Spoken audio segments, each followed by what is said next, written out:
2020년 9월 13일 KM 예배를 하나님께 올려드리겠습니다. 다 같이 묵도하시면서 하나님 앞에 예배합니다.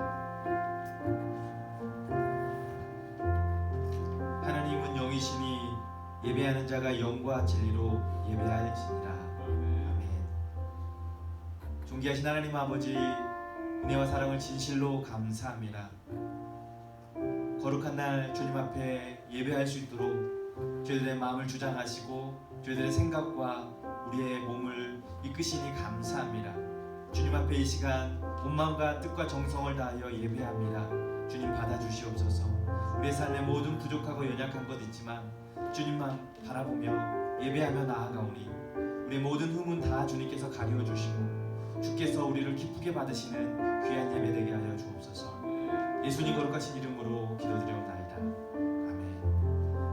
전능하사 천지를 만드신 하나님 아버지를 내가 믿사오며 그 외아들 우리 주 예수 그리스도를 믿사오니 이는 성령으로 잉태하사 동정녀 마리아에게 나시고 본디오 빌라도에게 고난을 받으사 십자가에 못 박혀 죽으시고 장사한 지 사흘 만에 죽은 자 가운데서 다시 살아나시며 하늘에 오르사 전능하신 하나님 우편에 앉아 계시다가 조리로서 산자와 죽은 자를 심판하러 오시리라. 성령을 믿사오며 거룩한 공예와 성도가 서로 교통하는 것과 죄를 사하여 주시는 것과 몸이 다시 사는 것과 영원히 사는 것을 믿사옵나이다. 아멘.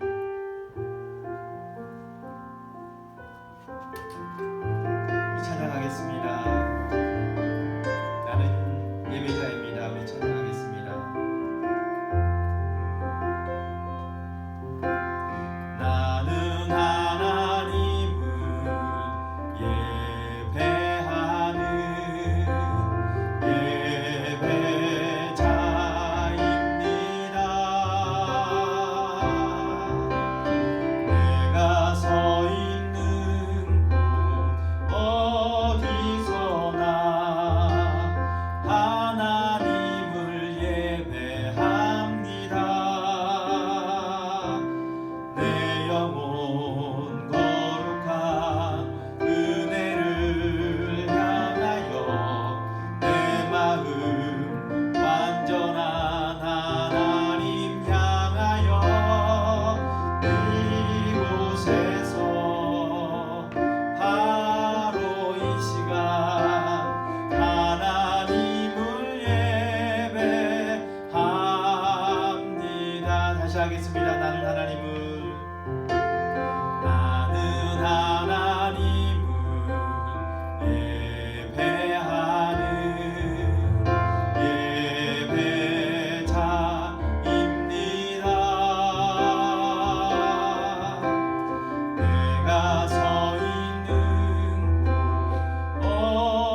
우리 예배를 기쁘게 받으시는 줄 믿습니다.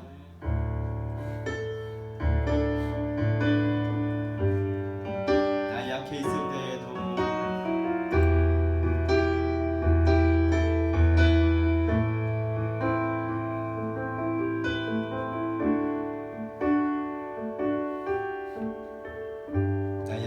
때에도 주님 함께 계시고 있을 때에도 주님이 함께 계시고 나 소망 잃을 때에도 주님은 내게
내 사랑이여.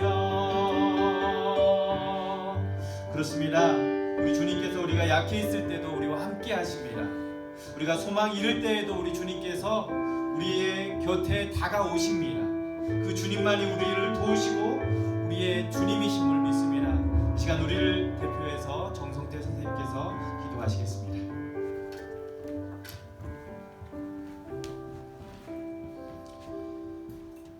사랑의 주님, 비록 주의 전에 나오지 못하고 각자의 자리에서 영상으로 드리는 예배지만 저희를 위해 대속의 십자가를 지신 주님께 예배할 수 있게 하시며 감사드립니다.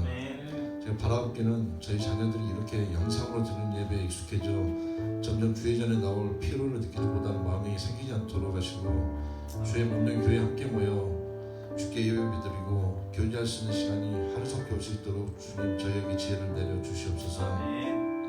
주님, 코로나 전염병이 너무나 오랫동안 지속되고 끝이 보이지 않아 보이지만 이 과정 속에 주의 뜻이 있음을 믿습니다.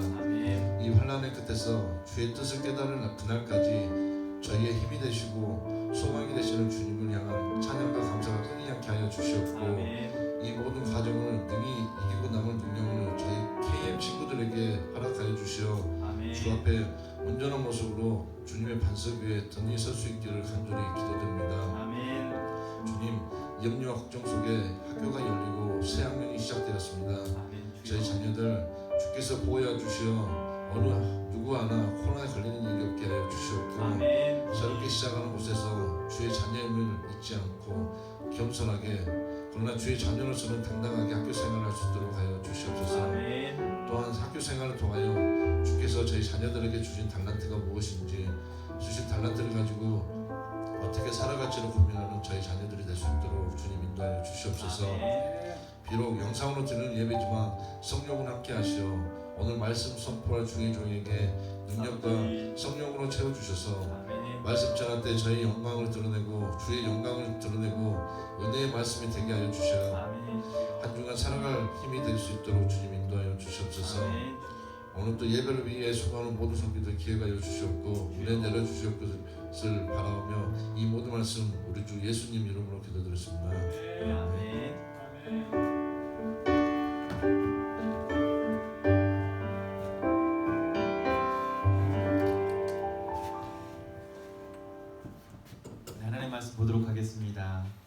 하나님 말씀 요한복음 4장입니다. 하나님 말씀 요한복음 4장 21절부터 24절까지입니다. 하나님 말씀 요한복음 4장 21절부터 24절까지입니다.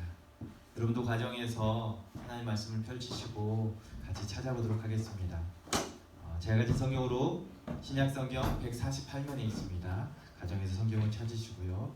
우리 4장 21절부터 24절까지 말씀을 같이 읽도록 하겠습니다. 우리 같이 읽습니다. 시작. 예수께서 이르시되 여자여 내 말을 믿으라. 이 산에서도 말고 예루살렘에서도 말고 너희가 아버지께 예배할 때가 이르리라. 너희는 알지 못하는 것을 예배하고 우리는 아는 것을 예배하노니 이는 구원이 유대인에게서 남이라. 아버지께 참되게 예배하는 자들은 영과 진리로 예배할 때가 오나니 곧 이때라. 아버지께서는 자기에게 이렇게 예배하는 자들을 찾으시느니라. 하나님은 영이시니 예배하는 자가 영과 진리로 예배할지니라.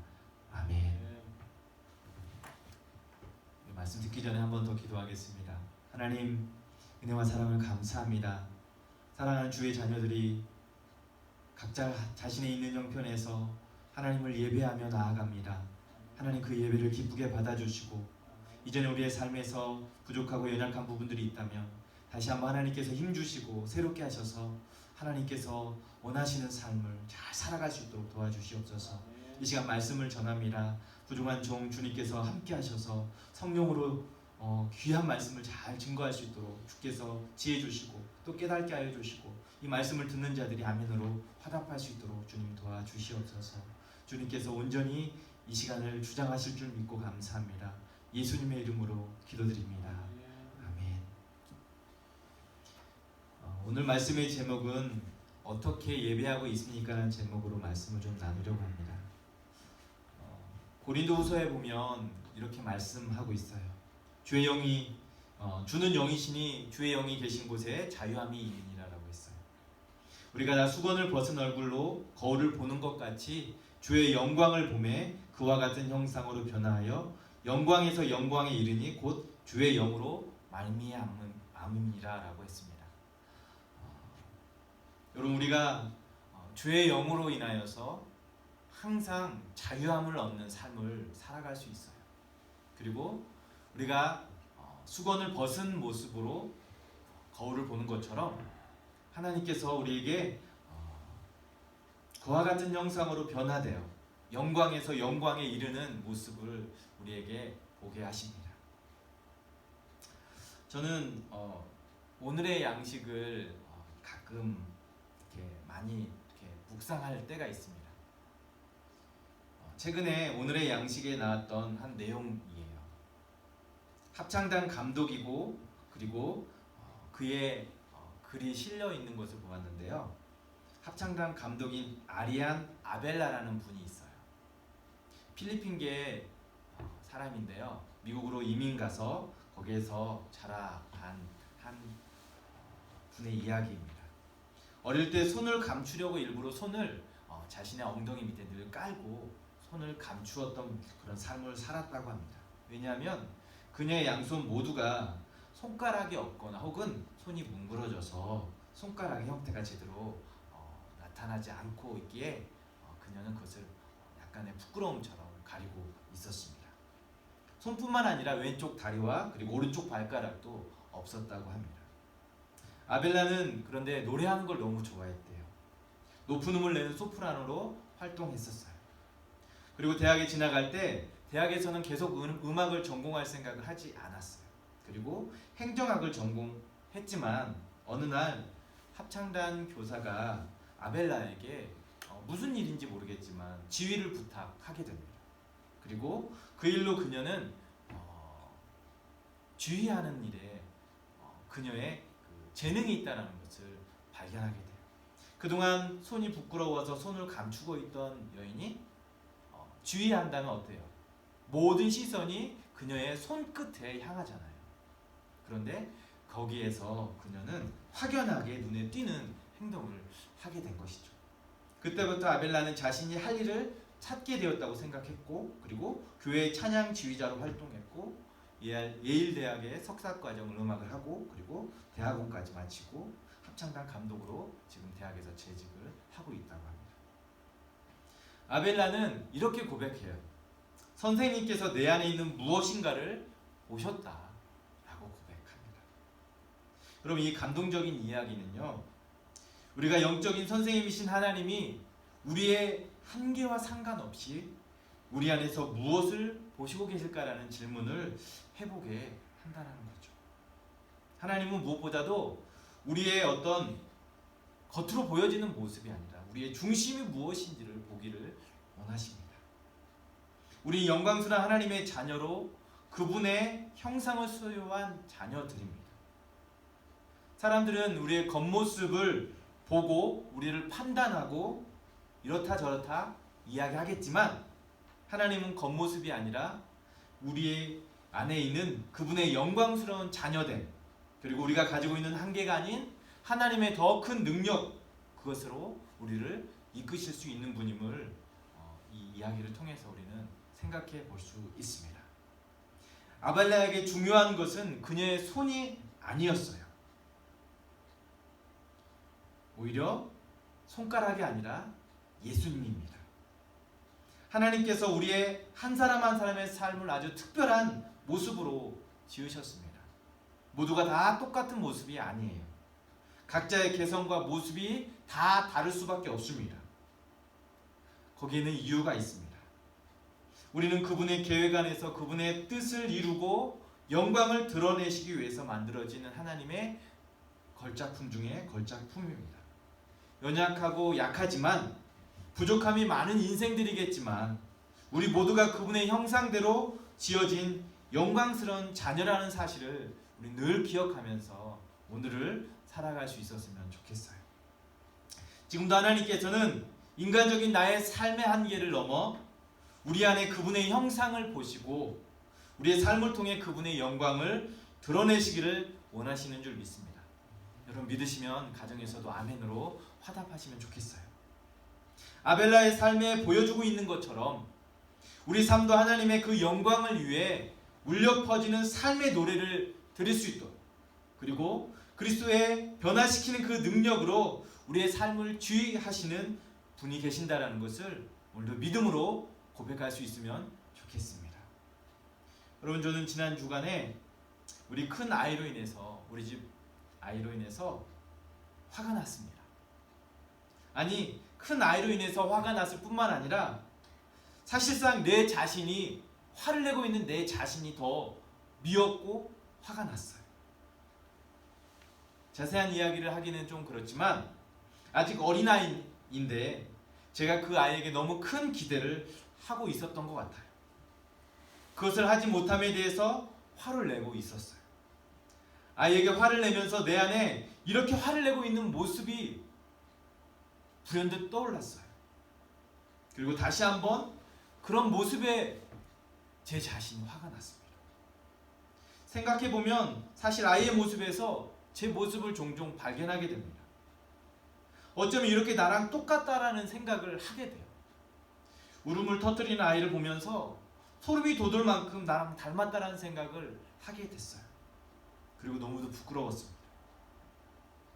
그리고 아이에게 화를 낸 자신 때문에 밖으로 나가서 잠시 기도를 하면서 돌아왔어요. 아이는 아빠를 닮는가 보다라는 생각을 했습니다. 그런데 사실 성경은 우리가 하나님의 형상으로 지음받았다고 분명히 선포하고 있고 우리가 그 형상을 닮도록 하셨다고 성경은 늘 이야기하고 있어요. 하나님의 형상으로 빚어졌을 때 우리는 알 수 없는 방식으로 하나님께서 우리를 희련을 주시고 연단하셔서 우리의 삶을 더욱 견고하고 아름답게 빚어가셔서 그분의 형상이 더욱 돋아나도록 하십니다.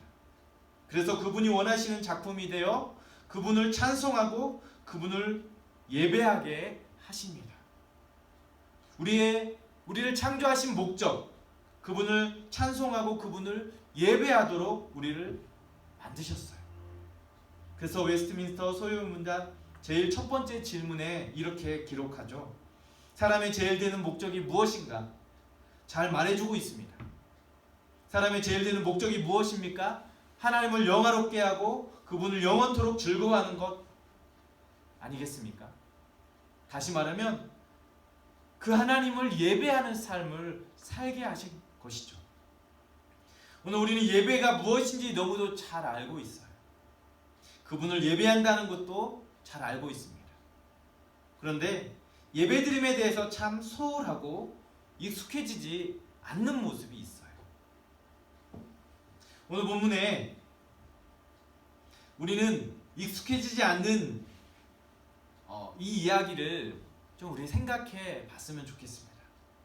마음과 뜻과 정성을 다해 전심으로 하나님을 예배함이 잘 되지 않는 것을 저는 익숙해지지 않는다라고 표현하고 싶어요.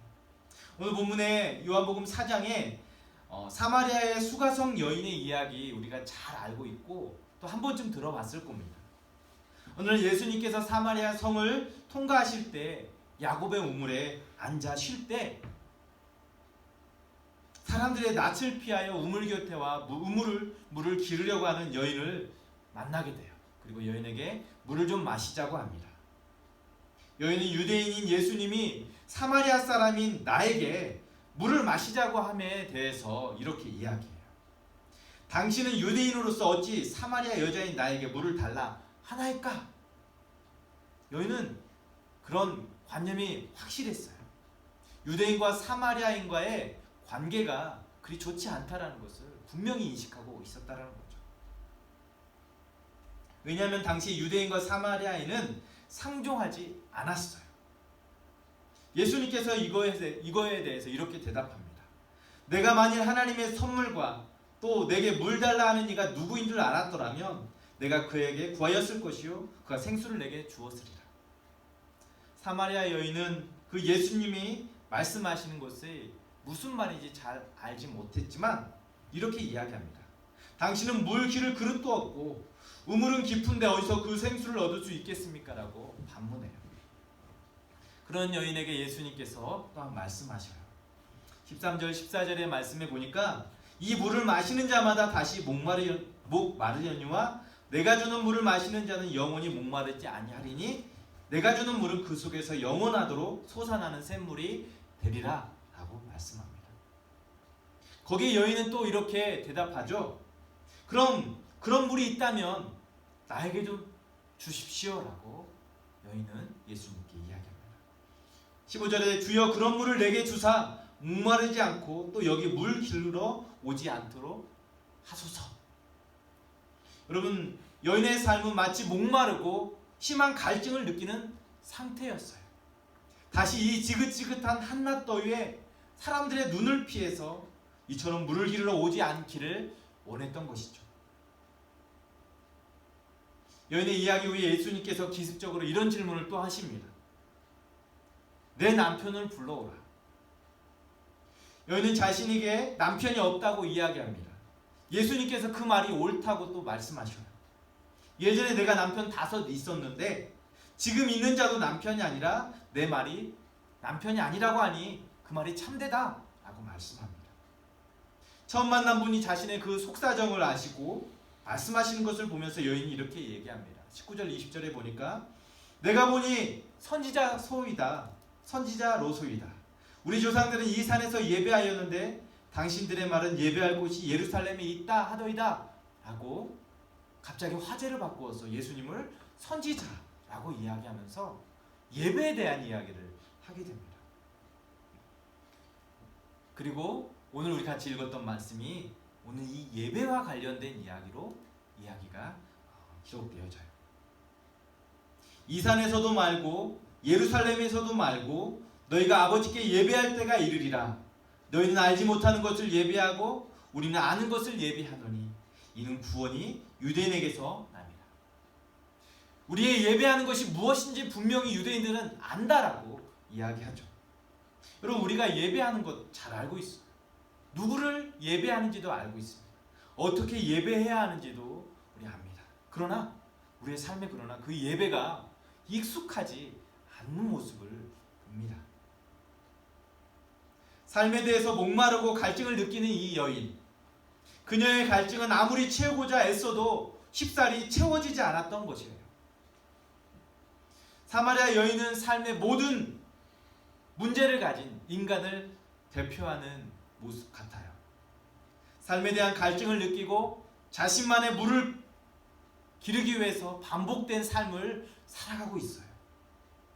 그 욕구를 충족하지 못하고 늘 공허감이나 그리고 소외감이 반복되어져서 그 일상은 그것이 되풀이될 뿐이에요. 상처와 외로움 뿐입니다. 공허감 뿐입니다. 그때마다 또 다른 욕구 충족을 위해서 길을 떠나야만 했어요. 그녀의 모습은 바로 인간의 모습을 비춰줍니다. 그렇게 예수님께서 주시는 그 물을 마시는 자는 영원히 목마르지 않는다라는 이 이야기의 여인은 그 물을 마시고 싶다고 지금 고백하고 있어요. 주여 그런 물을 내게 주사 목마르지 않고 또 여기서 물 길러 오지 않게 하옵소서. 사마리아 여인은 외롭고 고달프고 목이 말랐던 것입니다. 여러분, 우리 삶에 외로움이 있습니다. 고달픔이 있고요. 그리고 채워지지 않는 그런 갈증의 문제가 여전히 있음을 압니다. 특별히 팬데믹 상황이 되어 우리의 삶에는 그렇게 또 외로움뿐만 아니라 지쳐져 가는 그런 모습이 있음을 우리는 느낍니다. 그러나 사실 사마리아 여인의 이 외롭고 고달픈 인생에 한 가지 더해진 것이 있어요. 그녀의 영혼의 갈증은 이제 남자를 향한 애정으로 채워지고 표출되었던 것 같아요. 어찌되었든 간에 그녀의 삶은 지금 6번째 남자와 살아가고 있고 동거하고 있습니다. 예수님이 그런 사마리아 여인의 삶의 속사정을 꿰뚫어 보자 여인은 예수님을 선지자로 생각하고 다른 곳으로 급하게 이제 얘기 화제를 바꿈을 우리는 보게 돼요. 자신들의 조상은 이 산에서 예배했는데 유대인들은 예루살렘 말고 예루살렘에서만 예배해야 한다는 것을 그녀는 이야기합니다. 하지만 예수님은 어떤 장소적 개념을 넘어서 그들의 중심 하나님께 영과 진리로 예배하는 그 예배, 헌신을 드리는 그 예배를 말씀하고 있음을 우리는 봅니다. 겉모습이 아니라 그의 중심이 있는 예배, 하나님의 영광을 찬양하는 그 예배를 말씀하셨어요. 여러분, 구약 출애굽기에 이스라엘 백성이 출애굽하고 이제 하나님께서 모세를 통해서 언약의 말씀, 십계명을 주십니다. 이스라엘 백성이 시내산에 머물러 있고 모세가 하나님과 대면하는 시간을 가질 때 그의 종 수종을 드는 여호수아와 함께 그 시내산에 올라갑니다. 그런데 저 산 아래에서 큰 사건이 하나 발생합니다. 무엇이냐면 모세가 시내산 꼭대기에서 내려오지 않자 백성들이 그 산 아래에서 금송아지 우상을 만들고 광란의 축제를 벌입니다. 소위 말하는 출애굽기 32장에서 34장까지의 내용, 바로 황금송아지 사건이 일어난 것이죠. 여기서 축제를 벌였다는 것은요, 사실 축제가 아니라 그들이 만든 우상에게 예배하며 축제를 하는 것이에요. 얼마나 크게 그들이 떠들고 요란하게 이 축제와 예배를 드렸는지 그 요란한 예배에 온몸이 땅에 범벅이 되고 그리고 시끄러운 그런 어떤 축제 소리가 벌어졌어요. 여호수아와 모세가 산 아래에서 벌어지는 그 시끄러운 이야기에 대해서 여호수아가 이렇게 이야기합니다. 산 아래에서 큰 싸움이 벌어졌나 보다라고 하는 이야기를 할 만큼 그 소리는 산 정상에까지 크게 들렸던 거예요. 그들은 황금 송아지를 만들고 이것이 하나님이다라고 말합니다. 광란의 도가니 속에서 예식이 진행되었고 그 요란한 예배에 온몸이 땀이 범벅이 되었을 거예요. 이 예식의 신과 접촉을 위해서 술을 마시고 난잡한 상황이 벌어지고 그 광란의 몸짓이 그곳에 가득 나타났을 것입니다. 이것이 그들의 예식이었어요. 그런데 그들이 이것이 하나님이라고 했던 그 황금 송아지를 섬기던 그 예배, 실제 그 재료가 무엇입니까? 황금 송아지라고 표현한 것처럼 그것은 금으로 만들어졌어요. 금 귀걸이 장식을 백성들로 하여금 다 모으게 했습니다. 그리고 실제로 얼마만큼의 크게 이 금이 모아졌는지 다 알 수 없지만 어느 정도 크기인지는 우리가 정확하게 파악할 수는 없어요. 그런데 추측하건대 이 황금 송아지가 생각보다 작았을 거라는 것이 학자들의 의견이에요. 당시에 실제 소의 크기는요, 한 900kg까지 된다고 해요. 900kg면 정말 엄청난 크기의 등치예요. 그런데 그들이 모았던 금은 금 귀걸이에요. 그리고 그 여인들이 가지고 있는 금 귀걸이가 얼마만큼의 양이었는지는 알 수 없지만, 그러나 그것이 상당한 양은 되지 않았을 거라는 거죠. 그래서 그 금은 모아졌을지라도 그것으로 만들어진 금 신상은 그렇게 크지 않았을 거라는 거예요. 수많은 사람들이 모여져 있고 거기에 금 송아지가 세워져 있고 그것을 향해서 광란의 몸짓을, 그리고 술판이 벌어지고 춤을 추고 난잡한 모습의 그 상황을 우리가 그려볼 수 있어요. 소리를 지르고 광란의 춤을 추고 요란했지만 그들의 진짜 헌신과 전적 드림의 그 예배는 황금 송아지를 보았을 때 너무도 작았을 거라는 생각을 할 수 있다는 거죠. 사실 우상에 대한 예배의 수준이 그것밖에 되지 않음을 알아야 합니다. 소리 질렀고 춤을 추고 땀이 범벅이 되고 열정적인 몸짓이 있었을지라도 그 속엔 진정한 헌신이 빠져있는, 그들이 내어드린 것은 아주 작았다라는 것을 우리는 연상할 수 있습니다. 그러나 여호와께 드리는 예배는 어떨까요?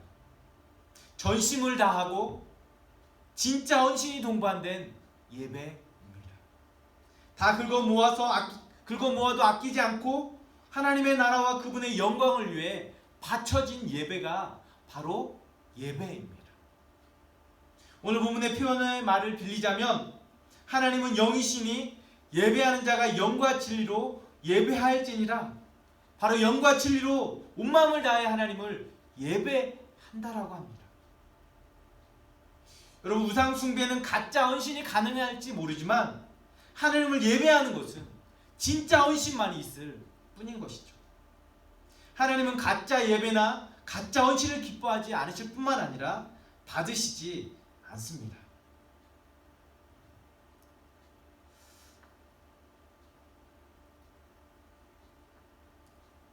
여러분, 저는요,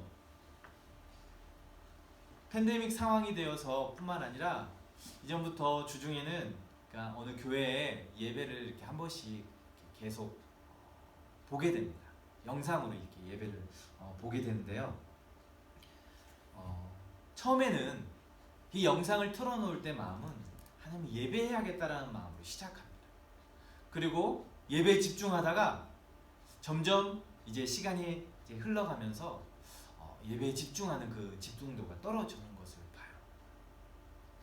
소리는 열심히 예배 그 찬양을 드리거나 그리고 말씀을 듣는 그런 시간을 갖지만, 나이도는 점점 인터넷 검색을 하거나 뉴스 기사를 읽으면서 설교 말씀을 듣고 찬양을 들으면서 그런 시간들을 보내는 것 같아요.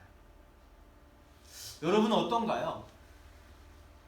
여러분의 예배는 어떤 모습으로 드리는지 제가 다 알 수는 없어요.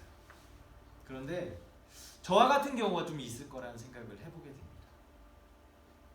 영상을 틀어놓고 예배하려고 옷단장을 다 하고 그리고 하나님 앞에 기도하고 또 예배에 집중하지만 시간이 점점점 흘러가면서 내 마음은, 나의 생각은, 나의 중심은 점점 내가 듣고 있는 이 소리와는 상관없이 나의 시선과 나의 생각은 점점 다른 곳으로 가는 그런 모습들을 여러분 가지고 있지 않습니까?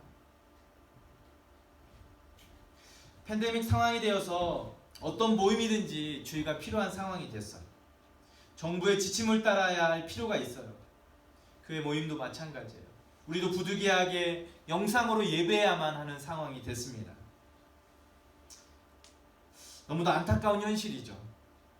그런데 더 안타까운 것은 내가 드리고 있는 이 예배가 지금 어떤 상태인지를 모르고 우리가 예배할 때가 있어요.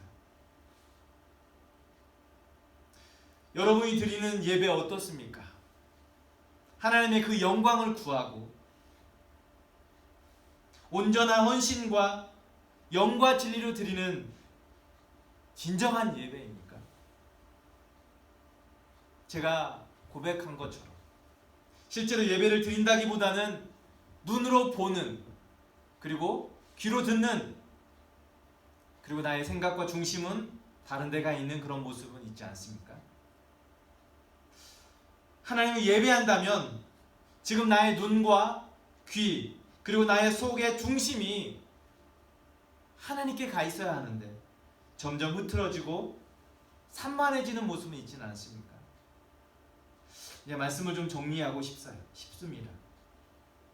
여러분, 하나님께서 우리의 삶을 통해서 예배를 받으시고 또 우리가 하나님 앞에 나아가는 그 예배를 기쁘게 받으십니다. 그런데 하나님은 그 예배가 영과 진리로 드리는, 하나님께 우리의 삶을 내어드리는 헌신, 그리고 하나님의 영광을 구하고 하나님의 나라를 구하는 그런 예배를 오늘 원하시고 계심을 우리는 잊지 말아야 할 것 같습니다. 어떤 형식적인 예배를 넘어서 우리의 중심과 우리의 삶이 하나님을 생각하는 그 모습이 있어야 하겠다라는 것이죠. 그분의 영광을 구하고 나의 삶을 헌신하며 그분의 영광과 나라가 이 땅에 온전히 이루어지기를 구하는 그 모습이 여러분들에게 있습니까? 점점 산만해지고 흐트러진 예배가 아니라 주님께만 집중하고 그분의 영광을 높이고 그분의 말씀에 귀를 기울이는 예배, 그런 예배로 우리 모두가 나아갈 수 있었으면 좋겠어요. 그것은 예배뿐만 아니라 우리의 삶도 마찬가지예요. 우리가 하나님 앞에 어떻게 서 있는지를 늘 생각하고 내가 있는 곳이 지금 하나님 예배하는 자리다라는 것을 잊지 않고 그 하나님만 구하는 삶을 살아갈 때 그것이 진정한 예배의 임을 믿습니다. 말라기 선지자를 통해서 주님은 말씀하십니다. 너희의 더러운 떡을 나의 제단에 드리라고 말하기를 우리가 어떻게 주를 더럽게 하였나이까 하는도다. 이는 너희의 여호와의 식탁을 경멸히 여길 것이다라고 주님은 말씀하세요.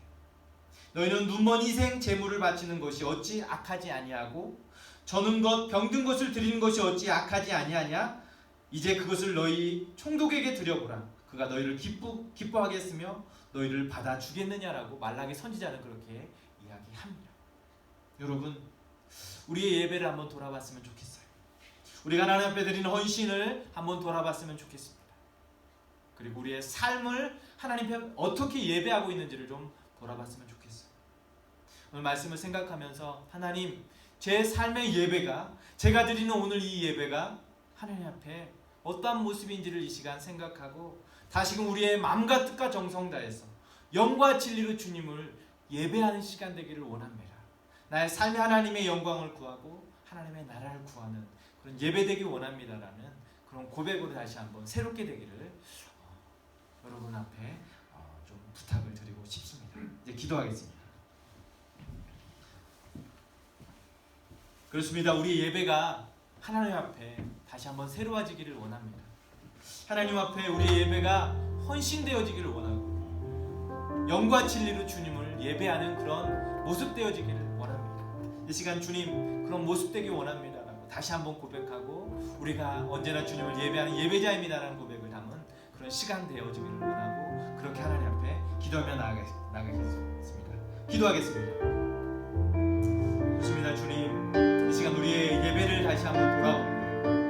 하나님을 예배할 때 온전한 헌신을 담고 우리의 중심이 주님 앞에 드려지는 그런 예배가 되어지고 있으니까 영과 진리로 예배할 때가 온다고 하였습니다. 그때가 지금인 줄 믿습니다. 하나님께서 우리에게 영과 진리로 예배하게 하시는 그 시간이 지금임을 믿습니다. 그래서 나의 삶이 날마다 주님을 예배하고 주님을 예배하는 삶을 살아갈 수 있기를 간절히 원합니다. 이 시간을 다시 한번 새롭게 하시길 원합니다. 하나님 아버지 지켜주시고 인도하여 주시옵소서. 주님만 바라보며 예배하게 해 주시고 우리가 비록 영상으로 예배하지만 그 시간이 하나님을 만나는 시간이고 하나님을 높여드리는 시간이고 주님을 경배하고 주의 영광 구하는 시간 되게 하여 주시옵소서. 주님 앞에 온전히 이 시간들을 맡깁니다. 인도하여 주옵소서. 주님 앞에 그렇게 예배하며 나아가기를 원합니다. 우리 예배를 기쁘게 받아주옵소서. 예수님 거룩하신 이름으로 기도드립니다.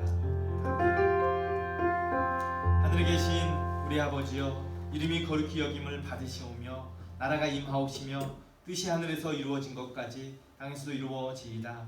오늘 우리에게 일용할 양식을 주시옵고 우리가 우리에게 죄 지은 자를 사하여 준 것 같이 우리 죄를 사하여 주시옵고 우리를 시험에 들게 하지 마시옵고 다만 악에서 구하시옵소서.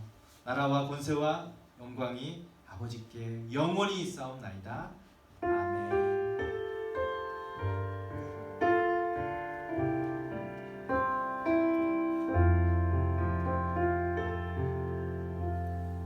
아멘. 마쳤습니다. 광고하겠습니다. 오늘도 하나님 앞에 예배하는 여러분에게 하나님께서 분명히 은혜를 주시고 여러분의 삶을 날마다 새롭게 하실 줄 믿습니다. 특별한 광고는 따로 있지 않습니다. 여러분 여전히 코로나 상황입니다. 여러분들이 개인 건강을 잘 관리하고요. 계약했기 때문에 여러 친구들과 또 만나게 됩니다. 특별히 더 주의하셔서 안전 관리를 좀 잘 하실 수 있었으면 좋겠고요. 믿음 안에서 여러분 예배자라는 것을 잊지 않고 한 주간 또 주 안에서 승리할 수 있었으면 좋겠습니다. 승리합시다.